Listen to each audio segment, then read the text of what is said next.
प्रताप सिंह आया हूँ एक बार फिर आपके सामने संसार के भूगोल की क्लास लेकर। और मेरे दोस्तों आज हम पढ़ने वाले हैं हिमानी द्वारा निर्मित या ग्लेशियर द्वारा निर्मित संरचनाएं कौन कौन सी होती हैं। ठीक है, ग्लेशियर द्वारा अपरदन के बाद कौन सी संरचना बनती हैं, ये सब हम जानने वाले हैं। तो आइए मेरे दोस्तों अब हम शुरुआत करते हैं हिमानी द्वारा निर्मित संरचनाओं की। और मेरे दोस्तों मैं आपसे कुछ कह दूं, देखिए क्लास की शुरुआत करने से पहले मैं आपसे कुछ कहना चाहता हूं। खोल दो पंख मेरे कहता है परिंदा, खोल दो पंख मेरे कहता है परिंदा, अभी उड़ान बाकी है। खोल दो पंख मेरे कहता है परिंदा, अभी उड़ान बाकी है। मंजिल नहीं है ज़मीन मेरी, मंजिल नहीं है ज़मीन मेरी, अभी पूरा आसमान बाकी है मेरे दोस्तों। और वक्त को अपना वक्त बनाने में मेरे दोस्तों वक्त तो लगता ही है, तो आप चिंता मत कीजिए, पढ़ते रहिए मेरे साथ संसार का भूगोल। और आज हम पढ़ने वाले हैं हिमानी द्वारा या ग्लेशियर द्वारा निर्मित संरचनाएं। ठीक है, स्ट्रक्चर कौन कौन सी होती हैं आइए जानते हैं। लेकिन देखिए मेरे दोस्तों इसको शुरुआत करने से पहले कौन कौन सी संरचनाएं होती हैं, आइए कुछ इंपोर्टेंट टॉपिक हैं यानी इंपोर्टेंट शब्दावली है, इनको जान लेते हैं। ये भी पूछ ली जाती है, जैसे हिमरेखा क्या होती है मेरे दोस्तों।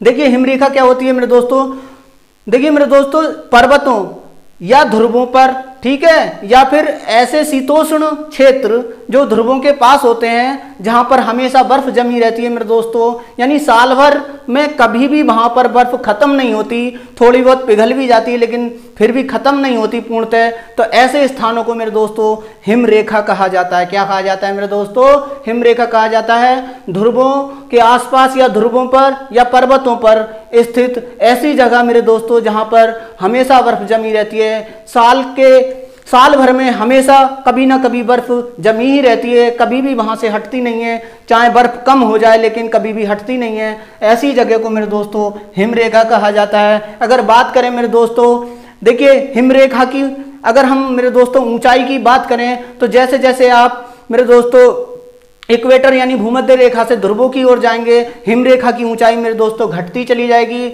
और मेरे दोस्तों जब आप ध्रुवों पर पहुंचेंगे तो वहां पर हिमरेखा कहां पहुंच जाएगी, समुद्र तल के बराबर पहुंच जाएगी। और अगर जैसे जैसे मेरे दोस्तों इक्वेटर या भूमध्य रेखा से ध्रुवों की ओर चलेंगे मेरे दोस्तों तो क्या होगा, हिमरेखा जो है समुद्र तल से उसकी ऊंचाई घटती चली जाएगी मेरे दोस्तों। और अगर बात करें मेरे दोस्तों हिमरेखा पर देखिए किस किस का प्रभाव पड़ता है, जलवायु का भी प्रभाव पड़ता है, जलवायु परिवर्तन का भी प्रभाव पड़ता है मेरे दोस्तों। अब हम बात करते हैं, देखिए भूमध्य रेखा पर मेरे दोस्तों हिमरेखा की ऊंचाई कितनी है, देखिए ये बहुत इंपॉर्टेंट है, पूछ लिया जाता है। 6000 मीटर होती है मेरे दोस्तों भूमध्य रेखा पर हिमरेखा की ऊंचाई 6000 मीटर। और हिमालय पर मेरे दोस्तों 5500 मीटर है, 5500 मीटर जो है हिमालय पर है। यहाँ पर 5500 मीटर पर जितनी भी मेरे दोस्तों चोटियां हैं वहां पर हमेशा बर्फ जमी रहती है। ठीक है, साल के किसी भी समय आप जाइए वहां पर बर्फ आपको मिल जाएगी। अगर हम बात करें मेरे दोस्तों हिमानी क्या होता है, ग्लेशियर क्या होता है, हिमानी या हिमनद क्या होता है। देखिए मेरे दोस्तों ये बर्फ की नदियां कह लीजिए आप, ठीक है, या ग्लेशियर की नदियां कह लीजिए, बात एक ही है मेरे दोस्तों इनको। ठीक है, ये होता क्या है मेरे दोस्तों, ग्लेशियर बोलते हैं इनको, सॉरी, लेकिन ये हिमनद होते क्या है, हिमानी या हिमनद। देखिए मेरे दोस्तों जब बर्फ गिरती है मेरे दोस्तों, ठीक है, ऊंचे स्थानों पर या पर्वतों पर मेरे दोस्तों, तो फिर बर्फ जो है मेरे दोस्तों बहती है। ठीक है, और जब बहती है मेरे दोस्तों तो बर्फ जो बहती है मंद गति से उसको हम हिमनद, हिमानी या हिमनद कहते हैं। अब हम बात करते हैं मेरे दोस्तों घाटी हिमानी या वैली ग्लेशियर क्या होते हैं। देखिए मेरे दोस्तों ऐसा होता है मेरे दोस्तों, देखिए मैं आपको समझा दूं कि जहां पर मेरे दोस्तों कोई नदी गुजरती है, ठीक है, कभी, और वहां पर क्या होता है घाटी बनी होती है, फिर जब वहां पर बर्फ गिरती है मेरे दोस्तों तो जो बर्फ उन घाटियों से बहती है मेरे दोस्तों, ठीक है, और जब उन घाटियों से बहती है, ठीक है, संकरी घाटियों से, तो हम क्या कहते हैं उसको घाटी या हिमानी कहते हैं मेरे दोस्तों। और ये मेरे दोस्तों घाटी हिमानी कैसी होती है, सकरी और लंबी होती हैं। ठीक है, सकरी और लंबी होती हैं। अगर हम बात करें मेरे दोस्तों सियाचिन जो ग्लेशियर है मेरे दोस्तों हिमानी है, वो हमारे भारत का सबसे बड़ा ग्लेशियर है और ये 72 किलोमीटर लंबाई का है। कितने, 72 किलोमीटर लंबाई का। अगर हम बात करें मेरे दोस्तों महाद्वीपीय हिमानी क्या होता है, जैसे कोई निम्न भूमि है मेरे दोस्तों, ठीक है, निम्न भूमि पर अगर बर्फ की चादर बिछ जाए, ठीक है, और जब बर्फ की चादर बिछ जाती है मेरे दोस्तों बड़े एरिया में निम्न भूमि पर, तो उसको हम क्या कह देते हैं, महाद्वीपीय हिमानी या कॉन्टिनेंटल ग्लेशियर कह देते हैं। अब हम बात करते हैं मेरे दोस्तों हिम छत्रक क्या होता है। देखिए जो ऊंची ऊंची पर्वत चोटियां हैं मेरे दोस्तों जहां से बर्फ हिमानी के रूप में चलती है मेरे दोस्तों, बहती है, ठीक है, हिमनद के रूप में बहती है, तो उन चोटियों को हम मेरे दोस्तों जहां से बर्फ आती है उसको हम कहते हैं हिमछत्रक या आइस कैप बोलते हैं, हिमछत्रक या आइस कैप बोलते हैं। अब हम बात करते हैं मेरे दोस्तों हिम चादर, आइस शीट क्या होती है। जैसे मेरे दोस्तों पठार होते हैं, पठारों पर जब हिम या फिर बर्फ की चादर बिछ जाए, ठीक है, और बहुत बड़े एरिया में किसी पठार पर क्या बिछ जाए, बर्फ की चादर बिछ जाए मेरे दोस्तों, तो उस पठार को, ठीक है, जो बर्फ की चादर बिछी हुई है, ठीक है, और एक ऐसे लगता है जैसे चादर बिछ गई हो, तो हम उसको हिम चादर या हिमा, ठीक है, हिम चादर बोलते हैं, और इसको हिम चादर बोलते हैं, आइस शीट बोलते हैं, आइस शीट बोलते हैं। अब बात करते हैं हिमशैल। देखिए मेरे दोस्तों हिमशैल क्या होते हैं, बहुत बड़े बड़े, ठीक है, बहुत बहुत बड़े, किसी समुद्र के अंदर जब बर्फ के टुकड़े या चट्टानें बहती हैं मेरे दोस्तों, तो उनको हम क्या कहते हैं, हिमशैल या फिर आइसबर्ग कहते हैं। आपने टाइटैनिक मूवी देखी होगी मेरे दोस्तों, बहुत फेमस मूवी है, उसमें जो है एक आइसबर्ग से टाइटैनिक जो है जहाज टकरा जाता है और वो डूब जाता है, ठीक है। अब हम बात करते हैं मेरे दोस्तों, देखिए अब हिमानी के द्वारा जो संरचना बनती हैं तो उनको हम दो प्रकार से बांट सकते हैं, हिमानी के अपर्दन द्वारा बनती हैं और दूसरा हिमानी के निक्षेपण द्वारा बनती हैं। देखिए मैंने दोस्तों अपक्षय पढ़ाया था पहली क्लासों में, फिर उसके बाद अपर्दन पढ़ाया था, ठीक है, और अपर्दन के अंतर्गत मैंने बहुत सारी चीजें पढ़ाई, जैसे मेरे दोस्तों समुद्र द्वारा बनने, समुद्री धाराओं, समुद्र जल द्वारा बनने वाली संरचनाएं पढ़ाई, नदी द्वारा बनने वाली संरचनाएं पढ़ाई, ठीक है। अब हम हिमानी द्वारा बनने वाली संरचनाएं पढ़ा रहे हैं, फिर उसके बाद हम मेरे दोस्तों किसके द्वारा बनने वाली संरचनाएं पढ़ेंगे, हवाएं द्वारा बनने वाली संरचनाएं पढ़ेंगे अगली क्लास में। तो ये सब मेरे दोस्तों अपक्षय को समझ लीजिए। अपक्षय में क्या होता है, जैसे कोई चट्टान है या पर्वत है या शिला है, ठीक है, वो एक ही जगह पड़ी है और वहीं पर उसका जो है अपघटन हो रहा है, ठीक है, तो उसी को हम बोलेंगे टूट रही है, टूट फूट रही है, ठीक है, चूर्ण में बदल रही है, ठीक है, अपघटन हो रहा है, उसको हम बोलेंगे अपक्षय, ठीक। अपर्दन में क्या होता है मेरे दोस्तों, जो अपक्षय के बाद पदार्थ बने हैं मेरे दोस्तों, अवसाद बने हैं, वो एक स्थान से दूसरे स्थान जाना, ठीक है, एक स्थान से दूसरे स्थान जाना, उनको क्या कहते हैं मेरे दोस्तों, अपर्दन या एरोजन कहते हैं, ठीक है, एरोजन कहते हैं।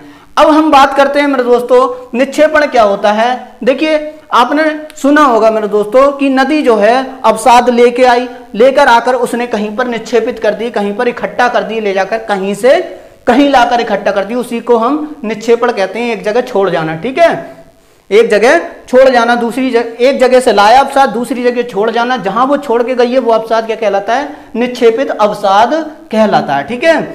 अब हम बात करते हैं, जैसे आपने सुना होगा जल द्वारा लाई गई मिट्टी को कहते हैं जलोढ़ कहते हैं। ऐसे ही अगर मेरे दोस्तों कोई हिमानी लेके आए तो उसको क्या कहेंगे, ठीक है, हिमानी कोई अवसाद लेके आए तो उसको कहेंगे हिमोड कहेंगे मेरे दोस्तों, और जल जो लेके आता है अवसाद उसको हम क्या कह देते हैं, जलोढ़ कह देते हैं, ठीक है।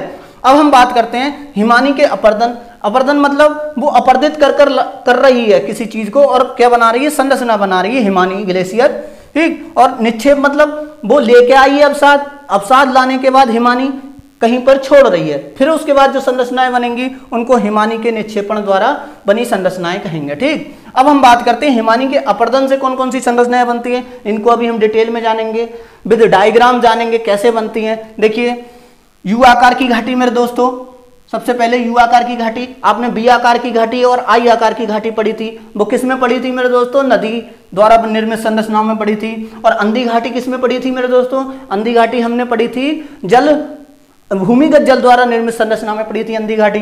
अब हम बात करते हैं निलंबित या लटकती घाटी, हैंगिंग वैली, ये भी मेरे दोस्तों किसके द्वारा बनती है, हिमानी द्वारा बनती है। ये क्वेश्चन आते हैं एक नंबर में कि यू आकार की घाटी किससे निर्मित होती है, ठीक है। निलंबित या लटकती हैंगिंग वैली किसके द्वारा बनती है, ये भी आता है क्वेश्चन। अब आते हैं हिमगह्वर या सर्क, ठीक, हिमगह्वर या सर्क, एरीट, ठीक, ये चौथी संरचना एरीट। पांचवी संरचना गिरिशृंग या हॉर्न, या फिर इसको माउंटेन हॉर्न भी बोल सकते हैं, माउंटेन हॉर्न, ठीक है।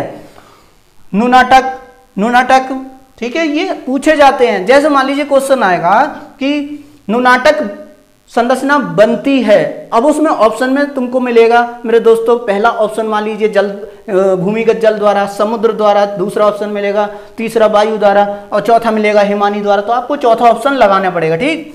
अब एक है भेड़पीठ शिला, ठीक, रॉक माउंटोनी। अब आता है पिडमोंट झील। अब मेरे दोस्तों बात करते हैं निक्षेपण द्वारा बनने वाली संरचनाओं में, ठीक है। जैसे पहला है हिमोड, ठीक है, दूसरा है ड्रमलिन, तीसरा है केम, चौथा एस्कर, पांचवा है अपक्षेप, और मेरे दोस्तों पांचवा है अपक्षेप मैदान, ठीक है, आउटवाश प्लेन। देखिए मेरे दोस्तों, अगर आपको मेरी वीडियो अच्छी लगे तो लाइक जरूर करें, शेयर जरूर करें, इस चैनल को सब्सक्राइब जरूर करें। मैं आपसे कोई पैसा या रुपया नहीं मांग रहा हूं मेरे दोस्तों, केवल एक लाइक और एक सब्सक्राइब मांग रहा हूं। अगर आपको मेरी वीडियो अच्छी लग रही है मेरे दोस्तों, ज्यादा से ज्यादा लोगों में शेयर करें। देखिए मेरे दोस्तों, अब हम इनको डिटेल में जानते हैं और आप समझिएगा एक एक चीज को अच्छे से, ठीक है। आइए दोस्तों, इनको डिटेल में जान लेते हैं कैसे कैसे कौन सी संरचना बनती है। देखिए मेरे दोस्तों, अब हम पढ़ते हैं हिमानी के अपर्दन से बनने वाली आकृतियों को पढ़ लेते हैं, संरचनाओं को पढ़ लेते हैं। देखिए मैंने ये सब डायग्राम बना रखे हैं और एक एक चीज को मैं आपको विस्तार से समझाने वाला हूं। जरा ध्यान लगाकर समझिए, इधर उधर ध्यान ना भटकाएं, आपको एक एक चीज समझ में आएगी। अब पहले बात करते हैं हम यू आकार की घाटी। देखिए यू आकार की घाटी कैसे बनती है। मैंने आपको बताया था जब कोई नदी बहती है तो मेरे दोस्तों किसके आकार बनाती है, वी आकार की घाटी बनाती है, ठीक। और वी आकार की घाटी में मैंने बताया था जैसे ये पर्वत है, जब ये नदी बहेगी, बहने के बाद मेरे दोस्तों वो लंबत जो है मेरे दोस्तों ऊर्ध्वाधर जो है मेरे दोस्तों अपर्दन करेगी तो क्या होगा मेरे दोस्तों, वो नीचे को काटती चली हुई जाएगी, इसको घाटी बना देगी, एक चट्टानों को नीचे की ओर काटती चली जाएगी और वी के आकार में काटती चली जाएगी। तो मेरे दोस्तों क्या बन जाएगी, बी आकार की घाटी बन जाएगी। और इसके मैंने क्या बताए थे, इसके मैंने पिछली वीडियो में बताए थे मेरे दोस्तों, जो इसके जो किनारे होते हैं मेरे दोस्तों कैसे होते हैं, उत्तल होते हैं, ठीक है। और ये गहराई में बहुत होती है, ठीक, बहुत गहरी होती है। और जो ज्यादा गहरी होती है उसको हम आई आकार की घाटी या कैनियन बोल देते हैं, ठीक है। अब हम बात करते हैं मेरे दोस्तों, होता क्या है। देखिए मेरे दोस्तों, आपने जब प्लेट टेक्टोनिक थ्योरी पढ़ी होगी तो उसमें पर्वत का निर्माण पढ़ा होता, अभी हम पढ़ा होगा मेरे दोस्तों।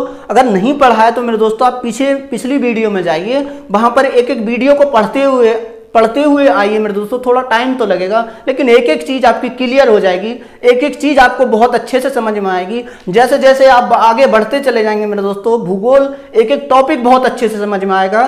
पिछली वीडियो जरूर देखिए मेरी दोस्तों, तो आपको एक एक चीज समझ में आएगी, मैं आपसे वादा करता हूं। देखिए मेरे दोस्तों, तो होता क्या है, जब मैंने प्लेट टेक्टोनिक थ्योरी पढ़ाई थी तो मैंने बताया था कि जब प्लेट एक दूसरे के ऊपर चढ़ जाती हैं, ठीक है, हल्की प्लेट जो है नीचे चली जाती है, भारी प्लेट मेरे दोस्तों, भारी प्लेट नीचे चली जाती है, हल्की भारी वाली के ऊपर चढ़ जाती है। तो ऐसे जोन को हम क्या कहते हैं, जिस जोन में ये क्रिया होती है, मान लीजिए ये भारी प्लेट है, ये अंदर चली गई और ये हल्की प्लेट है मेरे दोस्तों, ये कहाँ चढ़ गई, ऊपर चढ़ गई। और इस तरीके से पर्वतों का निर्माण होता है, ठीक है। और पर्वतों का निर्माण मैंने बताया था, ब्लॉक पर्वत भी बनते हैं, जिसमें क्या होता है, दोनों तरफ भ्रंश घाटी होती है और बीच में पर्वत खड़ा होता है, ठीक है। ऐसे ही मेरे दोस्तों हॉस्ट पर्वत बताया था मैंने, इसमें दोनों तरफ के किनारे धंस जाते हैं और बीच में खड़ा रहता है। तो ये सारी चीजें मैं पढ़ा चुका हूं। फिर मैंने बताया बेनी ऑफ जोन बनता है। ये जो बेनी ऑफ जोन बना है मेरे दोस्तों, देखिए ये वाला जो बेनी ऑफ जोन है, जहां दोनों मेरी उंगलियां टकरा रही हैं, मान लीजिए दोनों प्लेटें हैं, ठीक है। फिर जो है ये पर्वत ऐसा तो नहीं है मेरे दोस्तों जैसे हिमालय पर्वत है, आज की स्थिति में बहुत ऊंचा है, कभी ये इतना ऊंचा रहा होगा। कोई भी पर्वत जब बनना शुरू होता है तो उसकी नीचाई क्या होती है, मतलब उसकी ऊंचाई जो होती है कम होती है। और जानते हैं कि हमारे यहाँ बरसात होती रहती है, पृथ्वी पर पहले भी होती रहती थी, तो फिर नदियों ने पहले से ही वहां पर घाटियां बना रखी थी। लेकिन जैसे जैसे पर्वत की ऊंचाई बढ़ेगी मेरे दोस्तों, फिर क्या होगा, जैसे ज्यादा ऊंचाई होगी तो उस पर बर्फ गिरना शुरू हो जाएगी, हिमानियों का निर्माण हो जाएगा, ठीक। तो अब ये चीज समझाने के लिए मैं आपको बता रहा हूं, तो बी आकार की घाटी तो पहले ही बन चुकी होंगी, क्योंकि नदियां पहले से बह रही हैं, पर्वत के निर्माण के समय से ही उन्होंने घाटियां बना रखी हैं बी आकार की। अब जब बर्फ गिरना शुरू हुई मेरे दोस्तों, ग्लेशियर बने, तो फिर जो हिमानी बही, बर्फ जो बही हिमानी के रूप में, हिमनद के रूप में, तो फिर क्या हुआ, जो बी आकार की घाटी है उसको काट कर मेरे दोस्तों वो किसका आकार ले लेती है, यू आकार का, मतलब उसका शेप जो बना देती है मेरे दोस्तों, उसका आकार जो बना देती है, किसकी तरह बना देती है, यू के आकार में बना देती है।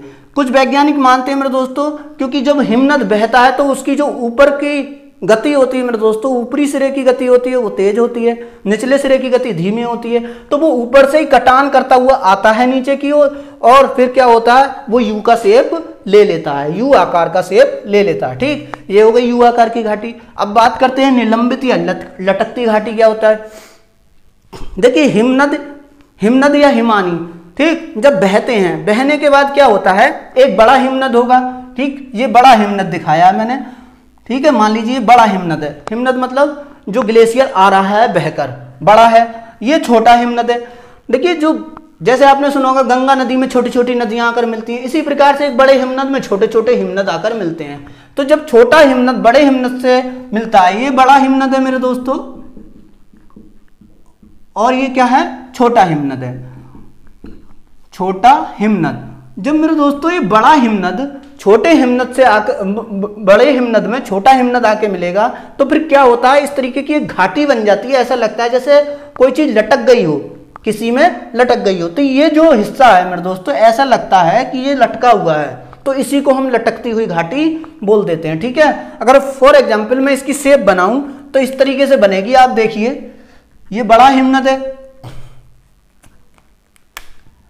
ये बड़ा हिमनद बह रहा है, और ये क्या बन रहा है, बह रहा है छोटा हिमनद। अब देखिए, ये जो है इसके साथ लटकता हुआ महसूस हो रहा होगा आपको, तो ये जो है इसी को हम लटकती हुई घाटी बोल देते हैं। अब हम बात करते हैं हिमगह्वर या सर्क। हिमगह्वर या सर्क में क्या होता है, कोई चोटी है मेरे दोस्तों, पर्वत की चोटी है। ठीक है, ये क्या है, मान लीजिए कोई चोटी है, मैं बना दे रहा हूं, ये चोटी है। ठीक है, और जब ये चोटी है मेरे दोस्तों, तो जब यहां से इस पर बर्फ गिर रही होगी, इस पर जब बर्फ गिरती है तो हिमनद का रूप लेगी, बर्फ बहेगी। बहने के बाद जब इसके ऊपर गिरेगी मेरे दोस्तों, यहाँ ढाल पर आकर गिरेगी, तो यहाँ पर प्रेशर ज्यादा बनेगा। ठीक है, जैसे जब ऊपर पहाड़ पे से कोई नदी गिरती है तो झरने का रूप ले लेती है, और जब वो झरना गिरता है तो वहां पर गड्ढा हो जाता है। तो वो जो है पानी का बहाव तो तेज होता है, तो वहां पर गहरा गड्ढा होता है, लेकिन हिमनद का बहाव क्या होगा, कम होगा, तो यहाँ पर कम गहरा गड्ढा होगा। लेकिन फिर वो जब यहाँ से चलेगा, चलने के बाद मेरे दोस्तों फिर उसकी स्पीड कम हो जाएगी, तो यहां पर क्या करेगा, कम कटान करेगा, तो यहां पर क्या हो जाएगी, ये रचना थोड़ी सी उठ जाएगी। ठीक, अब क्या हुआ मेरे दोस्तों, किसी कोई भी कारण हो सकता है, जलवायु परिवर्तन हो सकता है, कोई अन्य कारण हो सकता है, फिर उसके बाद यहां से हिमनद खत्म हो गया। खत्म हो गया तो फिर क्या हुआ मेरे दोस्तों, अब जब आप देखेंगे तो ये इस प्रकार का स्ट्रक्चर बन जाएगा।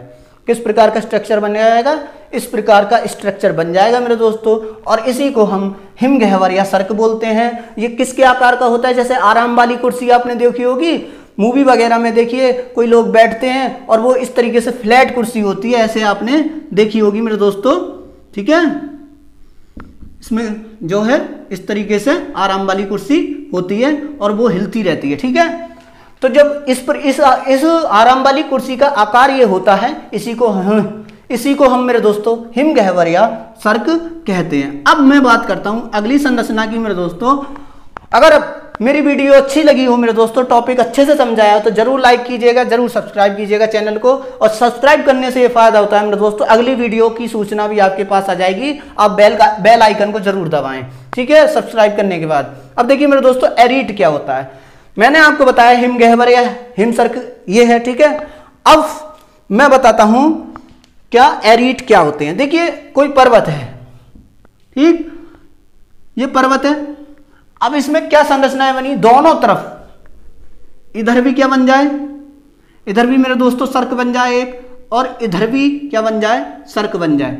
तो ये बीच वाली जो उठी हुई संरचना है, ठीक है, इसी को हम क्या बोलते हैं, एरीट बोलते हैं। फॉर एग्जाम्पल ये मैंने दिखा दिया है यहाँ पर, ये है एरीट। ठीक, ये क्या है, एरीट, क्योंकि इस पर्वत पर दोनों तरफ क्या बन गए हैं, दोनों तरफ सर्क बन गए हैं। ठीक है, आरामदायक कुर्सी जैसी संरचना बन गई है, और जो बीच में उठा हुआ भाग रह गया है पर्वत का, उसी को हम एरीट बोल देते हैं। अब हम बात करते हैं ग्रीष्रंग या हॉर्न क्या होता है।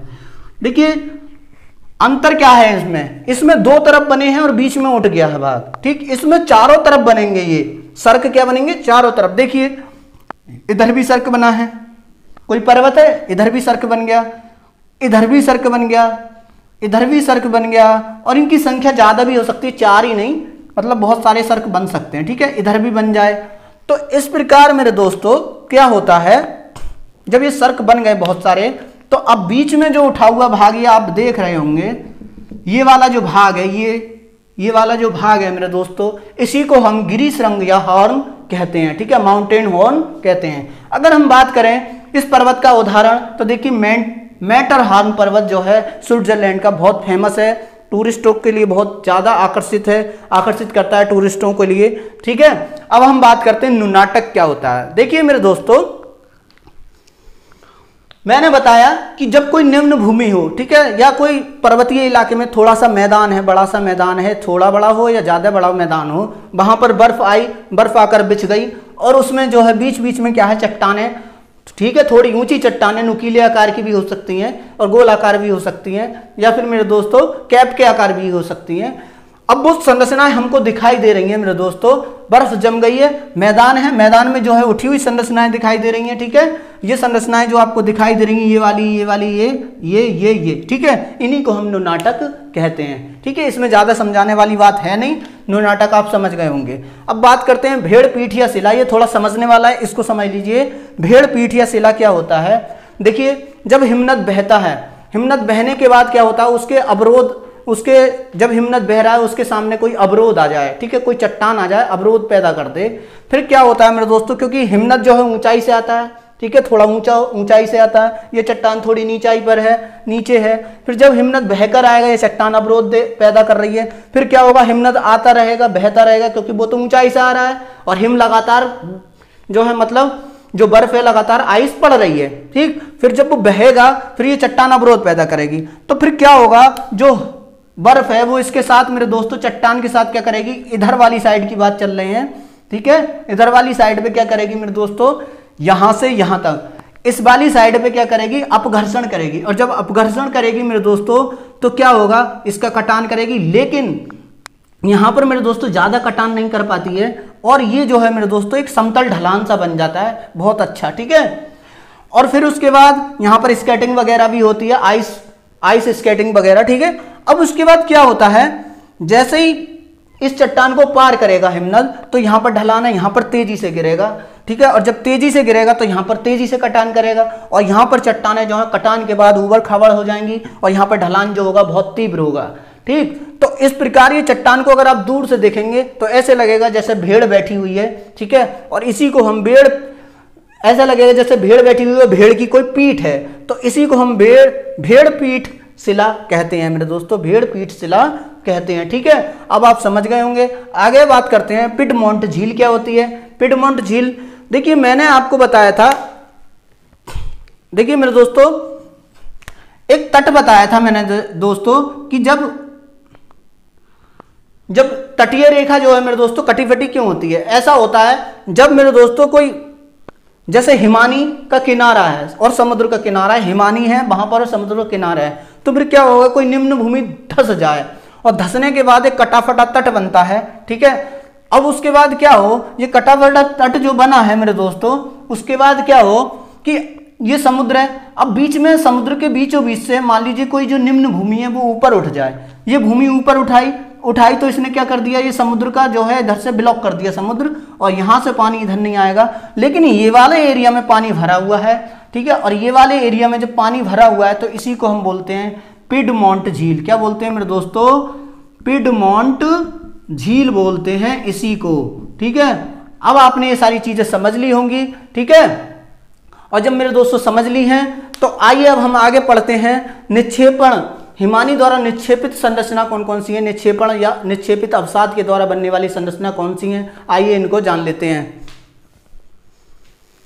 दोस्तों। अब हम पढ़ लेते हैं हिमानी के निक्षेप से बनी संरचना, मतलब हिमानी जब जैसे नदी होती है मेरे दोस्तों, नदी सारे अवसादों को लाकर इकट्ठा कर देती है, हम उसको जलोढ़ बोलते हैं। इसी प्रकार मेरे दोस्तों हिमानी या हिमनद जब बहकर आता है, अपने साथ अवक्षेप लेकर आता है, अवसाद लेकर आता है, और आकर मेरे दोस्तों कहीं छोड़ दे, ठीक है, उसको हम हिमोड बोलते हैं। क्या बोलते हैं, हिमोड बोलते हैं। और मेरे दोस्तों जो नदी लाकर छोड़ती है उसको क्या बोलते हैं, जलोढ़ बोलते हैं। इसी प्रकार इसको क्या बोलते हैं, हिमोड बोलते हैं। तो देखिए अब पहली संरचना है हिमोड।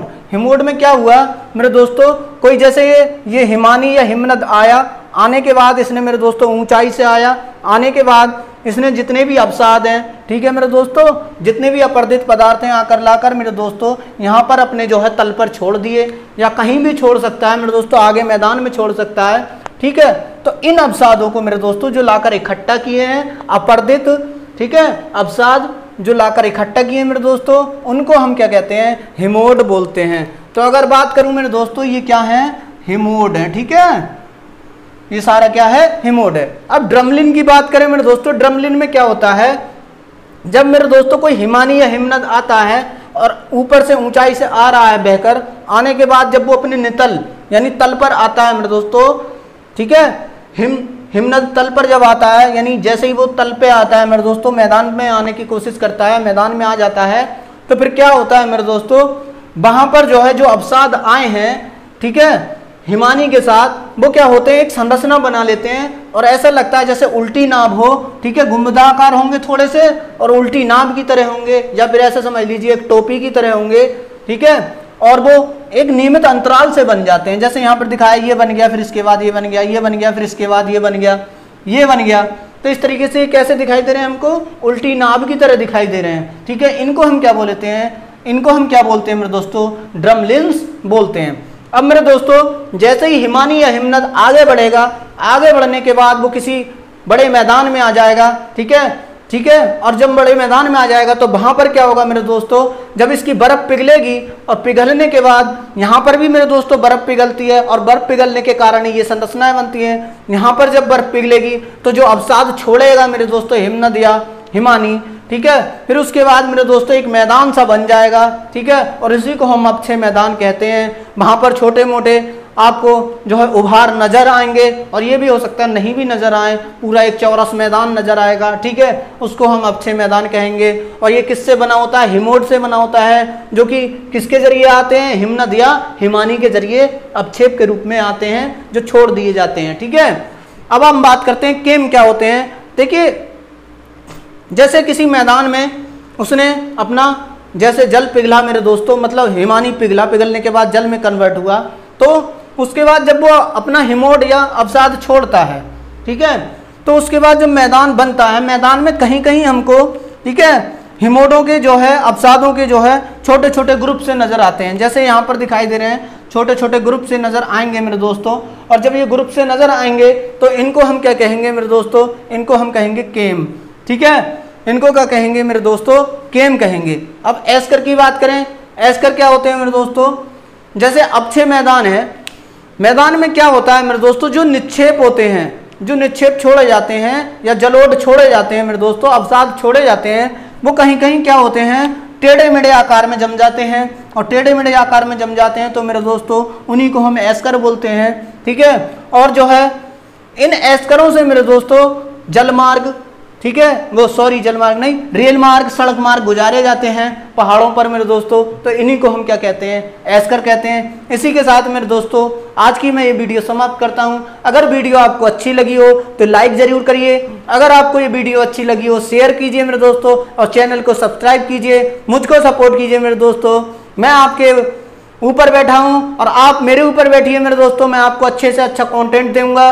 और YouTube के ऊपर शायद ही कोई वीडियो ऐसी हो जिसमें मेरे दोस्तों इतने अच्छे से समझाया गया हो। और इस टॉपिक को तो बहुत से जो है मेरे दोस्तों टीचर छूते भी नहीं है, क्योंकि ये समझाना बहुत कठिन है और मेरे दोस्तों इसको जो है पढ़ना भी बहुत कठिन है। अगर आप पढ़ लिए तो बहुत समझ लीजिए, बहुत बड़ी बात है।